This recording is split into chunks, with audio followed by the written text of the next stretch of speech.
Eicher 2095 HP tipper आहे. त्याच्याबद्दल तुम्हाला मी बेसिक माहिती देणार आहे. म्हणजे जे आपल्याला इंडिकेशन वगैरे आहेत त्याच्याबद्दल साईड एक्झॉस्ट ब्रेक त्याबद्दल तुम्हाला रिजनरेशन रनिंगला जे लागणार रुटीन आहे त्याची तुम्हाला मी माहिती देणार आहे या ॲपमध्ये.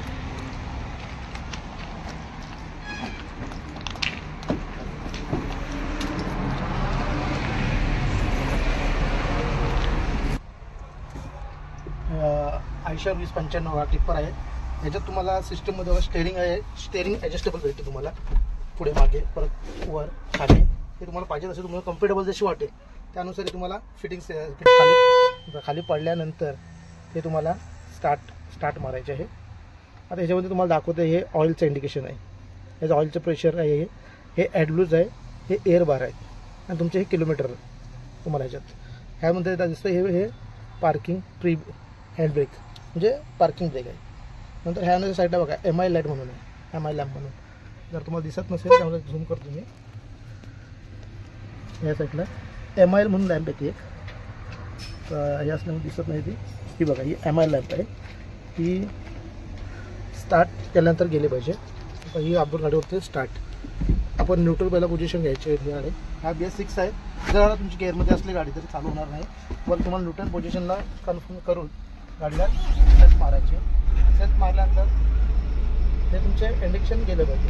हे देत क्लस्टरला बघा इंडिकेशन गेलं पाहिजे. हा MI लाईट गेली पाहिजे. MI लाईट लागून राहिली तर म्हणजे काही तुम्हाला कोड असणार आहे किंवा काहीतरी प्रॉब्लेम असणार आहे किंवा काहीतरी सेल्फ ओपन कलर असणार आहे किंवा काहीतरी असलं मेजर असणार आहे पुढे. त्यानंतर तुम्हाला ह्यामधले पॉवर इको आणि इको प्लस ह्याबद्दल तुम्हाला माहिती देतो. हा इको आहे, हा इको प्लस आहे. हे दोन्ही बटन बंद म्हणजे पॉवर मोड. तुम्हाला जर गाडी तुमची हाफ लोड असेल तर तुम्हाला एमटी असेल तर इको प्लस ऑपरेट करायचा. इको प्लसला तुम्हाला ही लाईट लागणार. इको प्लस झाल्यानंतर जर तुम्हाला गाडी हाफ लोड आहे तुमची तर तुम्हाला इकोमध्ये चालवायला लागणार आहे. इकोमध्ये चालवल्याने इकोमध्ये हे लाईट लागणार. आणि तुम्हाला तर पूर्ण लोड आहे तुमची आणि पॉवरची ताकद गरज आहे तर हे दोन्ही बटन बंद. त्याचा मतलब तो पॉवर मोडमध्ये ही व्हेकल पूर्ण पॉवर मोडमध्ये गेली. हे झाल्यानंतर हे तुला रिजनरेशन एक म्हणून आहे. रिजनरेशन ह्या तुम्हाला इकडे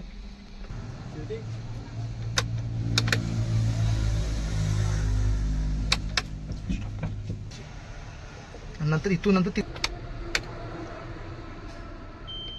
हे जे बटन आहे हे रिजनरेशन बटन आहे. हे जेव्हा तुम्हाला येलो कलरमध्ये लागेल इथे तेव्हा तुम्हाला हा बटन ऑपरेट तेव्हा तुम्हाला हा बटनाचा ऑपरेट करायचा आहे. हा बटन तुम्हाला यूज करा रिजनरेशन मारायचं असेल मॅन्युअली त्यावेळी तुम्हाला हे रिजनरेशन मारताना तुम्हाला गाडी हँडब्रेक न्यूट्रल पोझिशनला हँडब्रेक पीचा ऑपरेट आणि त्यात हे टेम्परेचर आहे. हे टेम्परेचर तुम्हाला हाफ इथपर्यंत टेम्परेचर आणायचं आहे गाडीचं. जेव्हा तुम्हाला यातला सिम्बॉल लागेल क्लस्टरला हे सिम्बॉल लागणार त्यावेळेस तुम्हाला ते रिजनरेशन बटन हे तुम्हाला ऑपरेट करायचं आहे. हे का कारण तुमच्या सायलेन्सरमध्ये जेव्हा प्रदूषण होतं म्हणजे हे होतं क्रिस्टलायझेशन होतं ते क्लीन करण्यासाठी त्याच्यासाठी ते ऑपरेट बटन हे तुम्हाला दिलं आहे. हे शक्यतो मॅन्युअली करण्यासाठी आहे.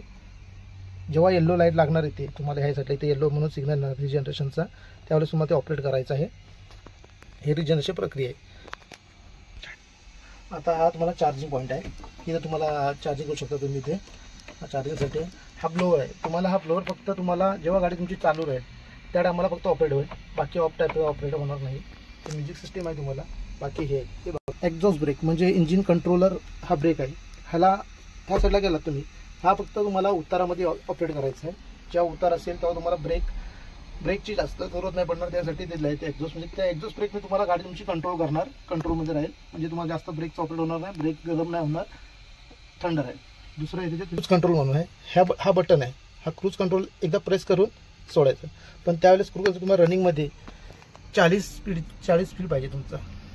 30-40 स्पीड यायला पाहिजे.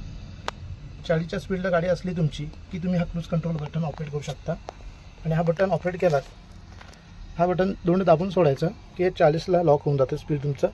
जेवढं स्पीड तुमचं लॉक होणार त्या स्पीडला तुम्ही चालू शकता. जर का तुम्हाला 40च्या वरती जायचं असेल 40च्या वरती जायचं असेल तुमचा स्पीड वाढवायचा असेल तर 40च्या वर जाते. हायवेलाच हा बटन ऑपरेट करू शकता तुम्ही. जर तुम्हाला 40च्या वरती जायचं असेल तर हा बटन प्लस 40च्या वरती जाणार 50ला. तर तुम्हाला 40-50 रुपये कमी यायचं असेल तर हा मागच्या साईडला करायचा. म्हणजे इकडं हे मायनस आणि इकडं प्लस. हा बटन ह्यासाठी ऑपरेट आहे. म्हणजे स्पीड वाढणार कमी होणार ते त्याच्यावरती आहे. हँडब्रेक ऑपरेटिंग सिस्टीम हा केला, हँडब्रेक ऑन झाला. परत हँडब्रेक टाकताना तुम्हाला हे जे आहे हे जे आहे ते प्रेस करून वर उचलून परत तुम्हाला लॉक करायचं आहे. त्यामध्ये PTO परत ज्यावेळेस तुम्ही PTOचा गिअर ऑपरेट करताय त्यावेळेस हा बटन क्लच दाबायचे, क्लच दाखवू, क्लच दाबायचं आहे. क्लच दाबून नंतर हा जो बटन आहे हा बटन वर करायचं आहे. ऑरेंज कलर वरती केल्यानंतर हे बटन हे आपलं डंप वर करायचं, डंप वर होणार. परत तुम्हाला जेव्हा क्लचवरनं पाय काढून टाकायचं आहे, डंप ह्या ऑलवर तुम्हाला कसं पाहिजे तसं ऑपरेट करायचं. पण तुम्हाला खाली करायचं आहे तेव्हा ऑटोमॅटिकली न्यूट्रल होणार. मग तुम्हाला ही गाडी डंप खाली किंवा ऑपरेट करू शकता तुम्ही.